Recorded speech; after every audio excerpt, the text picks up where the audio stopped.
Hello mga kasari. Okay, no. So, for today's video, magbabahagi po ako sa inyo ng kwento. Ito talagang makakapulot po talaga kayo ng aral dito. Tsaka, magkakaroon din kayo ng idea. Okay, kasi, nangyari sa akin.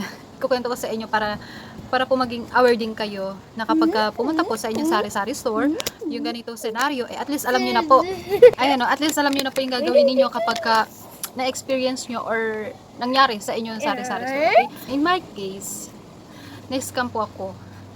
Na-scam ako ng worth 14,500 pesos. Okay, so, masakit sa akin yun kasi syempre, ilang ilang piraso na ng grocery yung pwede natin maibili doon, no? Pandagdag puhunan. Tapos, ayun, may scam lang tayo. Okay? So, ayan. Ano nga ba nangyari? Ano nangyari? Paano? Bakit? Saan? Sino? Yan, no? So, ikukwento ko po sa inyo. Yung nangyari po sa akin, actually, ano na nangyari tayo? 2 weeks ago. Ngayon lang ako magkukwento kasi ngayon lang ako medyo nahimasmasa ng konti. Okay? Yeah, kasi ngayon lang ako medyo nahimasmasa ng konti, kaya ngayon lang po ako magkukwento, mag-open sa inyo para makatulong din sa inyo itong video na to, no, na sa nangyari sa akin, maging aral po talaga. Okay, so, ayan. Ayun, na-scam ako ng 14,500 kasi una pala, mga bandang 9 o'clock AM, may pumunta po dito sa sari-sari store ko. Nagpakilala siya na siya daw po ay isang ahente ng CDO Pampangas Best. No? Frozen product po daw yung hawak niya. So nagpakilala siya na ahente siya at nagtanong kung meron bang nagsusupply sa akin ng mga frozen foods, no? Yung CDO, Idol, ganyan. Tapos yung Tenderlicious na Tocino, ganyan. So, yung mga ganung product ko, may ganun po akong product. May tinitinda akong ganun, pero kinukuha ko po yun doon sa bayan. Ayan, every time po na nauubusan ako ng stocks ng CDO Idol, pumupunta po ko sa palengke, sa bayan. So, nagko-close ako kasi wala akong ibang kasama. So, kami lang po talaga ang dalawa ng anak ko dito. So, ako lang talaga yung nagmamanage, no? Kapag may mga kulang, kino-close ko po talaga yung sari-sari store namin para makapamili ako sa bayan. Okay? So, kaya naging interesado din ako sa kanya kasi for, yun, free delivery, no? So, very convenient yun sa akin. Kasi nga free delivery na, i-deliver na lang dito. O order tapos i-deliver. Okay? Hindi ako nag-alinlangan sa kanya kasi cash on delivery. Kapag dumating yung items, saka ibibigay yung bayad. Medyo kampante ako kasi wala naman siyang hinihingi na bayad noong time na yun. Yung alas 9 ng umaga. Meron akong ahente ng frozen, yung may Kenny. No, yung may Kenny, magkaiba po kasi sila ng company, magkaiba ng brand. So sa may Kenny lang po talaga na brand yung dinideliver dito sa akin. So yung CDO na Idol, tsaka yung Tenderlicious na Tocino, no, mabenta din sa akin yun. Kaya kinukuha ko talaga yun sa bayan, sa palengke. Yun na yung mga una niya sinabi sa akin na direct supplier daw sila, tapos cash on delivery, yung pagbibigay, yung payment method, ganyan. Hindi siya nanghingi ng pera. Tapos sabi pa niya na magpapahiram sila ng ref, no, dahil sa lang naman, no, medyo maliit lang yung ating pinag-iistakan ng frozen product, no. Naging interesado din ako doon sa pagpapahiram nila ng ref. So hindi ko katulad yun sa Creamline, kasi sa Creamline Ice Cream is ganun din, pinahiram din po nila yung ref, walang bayad. Okay, no, so yun, kailangan ko lang daw i-provide yung 14,500 na pang puhunan, no, first puhunan po. Ayan, ito po pala yung resibo, yung unang-unang resibo, yung unang-unang papel na pinakita po sa akin ng mga ahente ko, no, di ba? Ayan, 4,850 pesos pala, no. Sorry, kanina pa ako 14,500. Ayan po pala. Yan talaga yung hinihingi nila sa akin, 14,850 para sa panimulang puhunan ng frozen product. Ayan. Tinakpan ko lang po yung personal information ko for my security, okay? So, ayan. May mga ganyan-ganyan pa sila, no? May mga 5% rebate. Ayan, pinaliwanag niya sa akin yan isa-isa. Alam niyo, ang dami niya magagandang sinabi sa akin na hindi pala talaga totoo, okay? Ganun po talaga kapag maloloko, talagang maloloko, gagawa sila ng paraan para makapagloko ng kapwa nila. Okay, so talagang kailangan tayo naman kailangan maging alert po talaga tayo. Kung matalino sila, dapat mas matalino po tayo sa kanila. Kaya ko po binabahagi yung experience ko po na ito para po maging silbing aral po sa mga kapwa ko sari-sari store. After ng pag-uusap namin na yun, nung alas 9 ng umaga, sabi niya, babalik daw sila ng before lunch. Before lunch, babalik daw sila. So, yung pera kasi, nasa Gcash ko yung pera. Hindi sasakto yung cash on hand ko. Kasi may mga deliveries pa po ako nung time na yun, no? Tapos, yun, no? Tapos sabi niya, babalik sila ng tanghali para ibigay yung items, tapos yung bayad, no? At meron daw silang ipapahiram na ref, and then kinabukasan meron pa silang ibibigay na ref na naman para daw yun talaga yung ipapahiram nila sa akin. Okay? After na pag-uusap namin na yun, may tumawag sa cellphone ko na nagko-confirm na taga-office daw siya, babae, nagko-confirm na ako daw ba si basta kinonfirm yung pangalan ko, tapos kung agree ba ako doon sa worth na yon, yung 14,850 pesos na yon, tapos kung ano yung ref na gusto kong igamit, no, kung chest freezer or upright freezer. So yan, no, dami na talagang kaik-ika. Lesson learned talaga, no.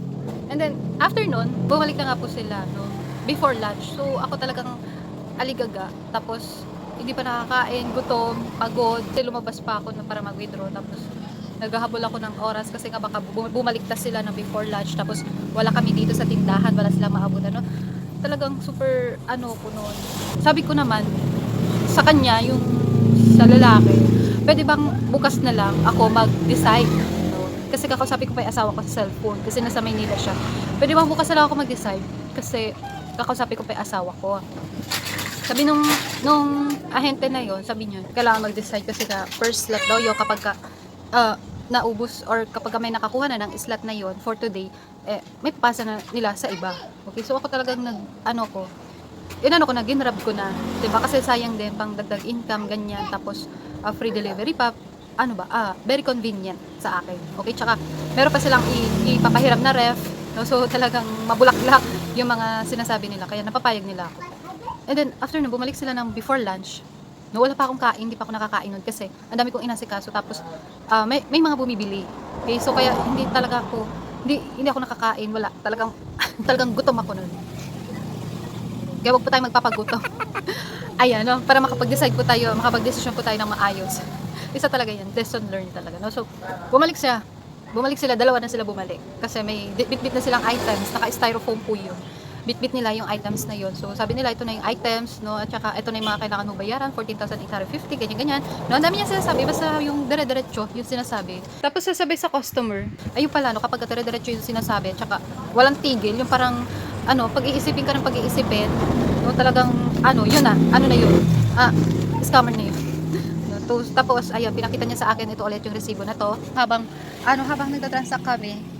So yan, yung mga ito na yung wholesale price, ito na yung unit price, yung kung magkano yung presyo, no? Tapos ito yung magiging presyo ko sa mga yung pang retail price. Dami niya sinasabi, tapos hindi daw pwedeng yung ref daw kailangan hindi pwedeng lagyan ng ibang product, yung ibang items, ibang brand, hindi daw pwede kasi kung hindi daw ipo-pull out daw nila yung ref, no? So tapos meron pa silang sinasabi na yung mga reseller nila ipupunta na daw dito sa sari-sari store ko para kunin daw yung mga items na yung mga items daw nila na pina-order kasi magiging distributor na daw ako, ganyan, no? Marami talaga silang kaik-ika ng mga pinagsasabi. Okay, so ako ayun, no, after nilang ipaliwanag sa akin to, so kailangan ko na magbayad, no. Nakapag-abot ako sa kanila ng pera, 'di ba? So yun yung medyo talaga, nakapag-abot ako sa kanila ng pera, tapos ayan, ito yung resibo na binigay sa akin, talaga.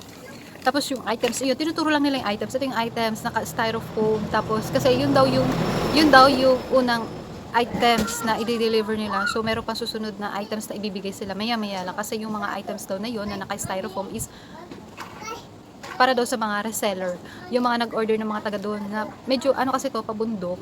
So yung mga nag-order daw ng mga taga doon pupunta dito maya-maya lang para kunin yung mga items nila, no. Pina-order daw nila yun, tapos dito na daw pipick upin, no? Kaya kapag kami mga ganun talaga, no, so nagbibigay na ako sa inyo ng clue kapag kami mga ganyang pangyayari, no. So maging ready po tayo, tsaka maging alerto po. And then ayun, nung chinek ko, tinignan ko yung items. So medyo nagtataka na ako, pero parehas nila akong nililin lang. Parehas nila akong parang pinagtutulungan nila ako na magsalita para mawala ako sa focus na parang nakakakutob na ako, gano'n, na scammer sila kasi iba yung items, ganyan. Tapos nililin lang nila ako, tumingin ka rito ma'am kasi yung kung meron daw mabutas or ma-expired, huwag kang mag-atubili na ibabalik sa kanila or i-report sa kanila para daw mapalitan yung items na yon. Okay, so ipapakita ko rin sa inyo yung mga items na laman yung styrofoam. And then na yun, no, sabi nila babalik daw sila para sa mga iba pang items, pero nakapagbigay ako ng bayad sa kanila. And then after nun, sila, saka ko lang sinilip yung sasakyan nila. So yung sasakyan nila is tricycle lang.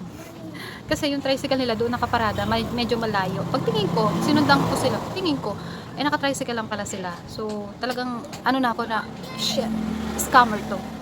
Kasi hindi talaga ako nag-entertain ng mga naka-tricycle lang. Lahat ng mga ahente ko naka-ban, naka-close ban, naka-truck, yung mga pang-delivery talaga. Ganon. So yung pagka may mga naka-tricycle po is hindi ko po talaga ina-entertain. Yung time na yon, yun lang talaga. Yun lang talaga yung ahente na yun, yung na-entertain ko dahil sa kagustuhan ko na magkaroon ako ng libreng ref, tapos madagdagan yung items ko, tapos free delivery pa, no? So ayun, medyo talagang ano, tapos gutom pa ako, yun hanggang dun yun na lang yung iniisip ko. Kapag gutom ka, hindi ka na, ewan ko ba, basta yun, no? Tapos ayun, no, nung nakita ko naka-tricycle, talagang naano ako, ay, ayun na, scammer na talaga yun. Isa yun sa ano, clue na kapag naka-tricycle lang, scammer na po talaga. Huwag na kayong mag-entertain. Kasi ngayon, yung mga iba kong ahente, nakamotor, pero for booking. So, sa katagalan kasi medyo, kilala ko na sila, yung mga totoong ahente ko.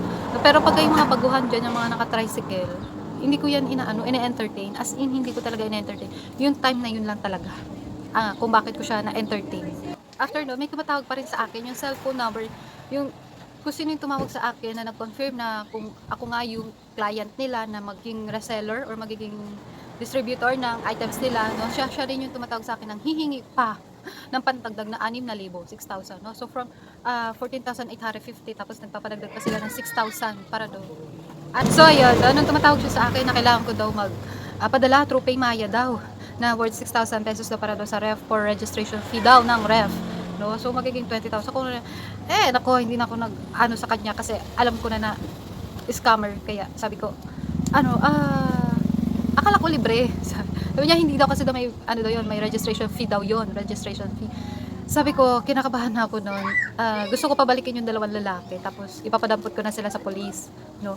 Yun na yung tumatakbo sa isip ko noon. Tapos syempre hindi ako pumayag, hindi na ako nag-send sa kanya ng 6,000 pesos. Okay? Ang ginawa ko, pumunta na po ako sa police station, nagpa-blatter na ako, tapos nireport ko kung ano yung nangyari sa akin, and then, ayun, yun, report lang naman sa police, yung ginawa nila. So, kinuha lang naman yung details, as in yun lang. Then, ang payo-payo sila sa akin. No, yun lang yung ginawa nila, kahit na tumatawag pa sa akin yung nasa cellphone, no, talagang parang wala sila magagawa, kasi, ko daw, ako yung may kasalanan. No? So, ayun. Oo, kasalanan natin. Pero sabi ko, wala ba kayong aksyon na pwedeng gawin para doon? Sabi ko. Tapos, ayun, i-check na lang daw nila yung mga CCTV kung saan pupunta. And then, ayan, yung details nga kinuha nila. So, ayun, lesson learned talaga. Lesson learned. Yung sa 6,000 na pinapabayaran sa akin, sa through Paymaya, hindi ko na po yun binigay. Kasi, di ba, So ayan, no, I hope nagkaroon kayo ng idea at maging aware po tayo sa mga nangyayari sa paligid natin. Aware, alert, no, maging alert po tayo. At huwag po tayo magpapakagutom, no, kapag nagugutom tayo, kumain talaga tayo kasi para makapag-decide tayo ng maayos, okay, at makapagtinda ng maayos, walang mali-mali.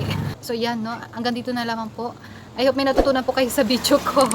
Okay, so ayan, hanggang dito na lamang. Thank you for watching. See you in my next video. Bye-bye. Happy selling. God bless.